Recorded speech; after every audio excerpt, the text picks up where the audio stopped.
வணக்கம். I am doctor S Vijayakumar, keyhole brain and spine surgeon, Neuro One Hospital. இப்போ பார்க்க போகிற பேஷண்ட் வந்து தீவிர தலைகாயத்தினால வந்தாங்க கேஷுவாலிட்டிக்கு. தலைகாயம் தீவிரமாக இருந்ததுனால அவங்க ஆழமான கோமா நிலைமையில் இருந்தாங்க. நாங்கள் GCS 8ன்னு சொல்லுவோம். அந்த மாதிரி நிலைமையில் இருக்கிறப்போ அவங்களுக்கு வந்து ஒரு ஸ்கேன் எடுத்து பார்க்குறப்போ அவங்களுக்கு மூளைக்கு வெளியே ஒரு ரத்த கசிவு இருக்குது. அவங்க சப்டியூரல் ஹெமட்டோமான்னு சொல்லுவோம். ஸோ அந்த ரத்த கசிவுனால அவங்களுக்கு வந்து மூளையில் பாதிப்பு இருந்திருக்கு. ஸோ அதனால அவங்களுக்கு வந்து சுயநலவை இழந்துட்டாங்க. அவங்க வந்து கண்ணை அவங்க வந்து வலி கண்டுபிடிச்சா கொஞ்சம் திறந்து பார்ப்பாங்க. மற்ற நேரம் கையை மட்டும் மடக்கி அவங்க வலியை கண்டுபிடிக்கிற தன்மை மட்டும் இருந்துச்சு. ஸோ இந்த மாதிரி நிலைமையில் இருக்கப்போ ஸ்கேனில் அவங்களுக்கு பெரிய ரத்த கசிவும் மூளை அழுத்தமும் இருந்ததுனால உடனே அவங்களுக்கு ஆப்ரேஷன் தேவைப்படுது. ஸோ இந்த மாதிரி பேஷண்ட்ஸுக்கு முக்கால்வாசி பேருக்கு அவங்களுக்கு மருத்துவ ரீதியான சிகிச்சைகள் அவங்களுக்கு உதவி அளிக்காது. அந்த மாதிரி இருக்கிறப்ப ஆப்ரேஷன் தான் அவங்களுக்கு தேவைப்படும். ஸோ ஆப்ரேஷன் பண்ணுறோம் அப்படின்னா என்ன பண்ணுவோம் அப்படின்னா, மூளைக்கு அடிபட்டிருக்க வீக்கத்தை அதனால் சமாளிக்க முடியறதுக்கு இடம் பண்ணுறதுக்காக ஒரு பகுதியை இருக்கிற எலும்பை எடுத்து கொடுப்போம். அதனால் மூளை வீக்கம் வந்து மூளைக்கு உள்ளே போய் நடுவில் இருக்கிற நரம்பு வளத்தில் முதுகு தண்டு, நரம்பு தண்டுன்னு சொல்லுவோம், பிரெயின் ஸ்டெம்,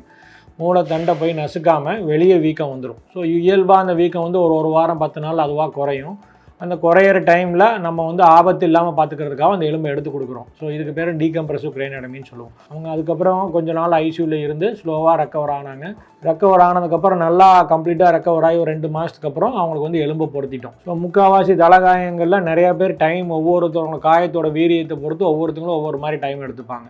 ஸோ இவங்க இப்போ பார்த்தீங்கன்னா கிட்டத்தட்ட அவங்க 1 இயர் கிராஸ் பண்ணிட்டாங்க. அவங்க கிட்டத்தட்ட நியர் நார்மல் லைஃபுக்கு வந்துட்டாங்க. ஸோ தீவிர தலைகாயத்துக்கு அப்புறமும் நல்லபடியாக ரெக்கவர் ஆகி நல்லா வரலாம்.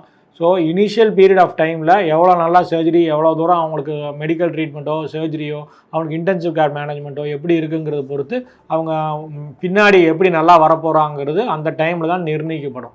ஸோ இமீடியட் கேர் ரொம்ப முக்கியம். அடிபட்ட உடனேவே என்ன அவங்களுக்கு ட்ரீட்மெண்ட் தேவை இருக்கோ அது டாக்டருக்கு பேஷண்ட்ஸ்க்கு ஃபுல்லாக கோஆப்ரேட் பண்ணி உடனே கன்சர்ன்லாம் கொடுத்தாங்கன்னா இமீடியட்டாக டாக்டரால் அவங்க ஹெல்ப் பண்ணி கொடுக்க முடியும்.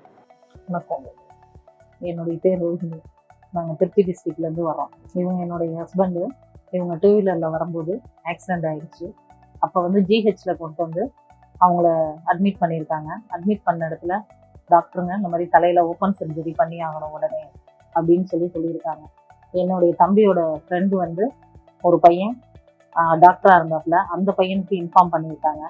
ஆம்புலன்ஸ் டிரைவரு அந்த பையன் வந்து தான் நியூரோ ஒன் ஹாஸ்பிட்டலுக்கு கூட்டிகிட்டு வந்து உடனே அட்மிஷன் பண்ணி ரிப்போர்ட்லாம் சார் விஜயகுமார் சார் பார்த்துட்டு உடனே ஆப்ரேஷன் பண்ணணும் அப்படின்னு சொன்னாங்க. என்னோட பயம், பதட்டம் எல்லாமே அதிகமாக தான் இருந்துச்சு எல்லாரும் என்கிட்ட சொன்னதுக்கப்புறம்.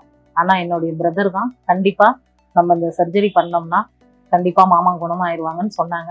நாங்கள் பண்ணினோம். இன்னைக்கு நல்லாவே இருக்காங்க. 2022 ஜூலை லாஸ்ட்ல ஆப்ரேஷன் பண்ணோம். சார் வந்து 3 நாள் ஐசியூவில் இருந்தாங்க. 3ஆவது நாள் ஐசியூலேருந்து வார்டுக்கு மாற்றினாங்க. 5ஆவது நாள் நடக்க ஆரம்பிச்சாங்க. 6ஆவது நாள் வீட்டுக்கு போயிட்டோம்.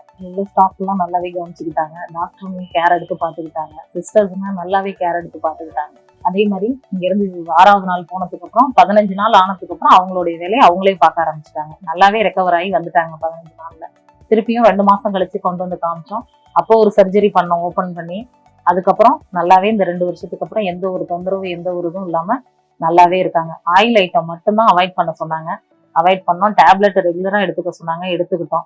இப்போ இந்த 2 வருஷத்துல எந்த ஒரு பிரச்சனையும் இல்லாம நார்மலா அவங்களுடைய வேலைக்கு 3 மாசத்துக்கு அப்புறம் அவங்க வேலைக்கு போக ஆரம்பிச்சிட்டாங்க. இப்போ நார்மலா ஃபேமிலியோட சந்தோஷமா எல்லாருமே நல்லா இருக்கும். சிஸ்டர்ஸுங்களுக்கும் தேங்க்ஸ், டாக்டருக்கும் ரொம்ப ரொம்ப நன்றி.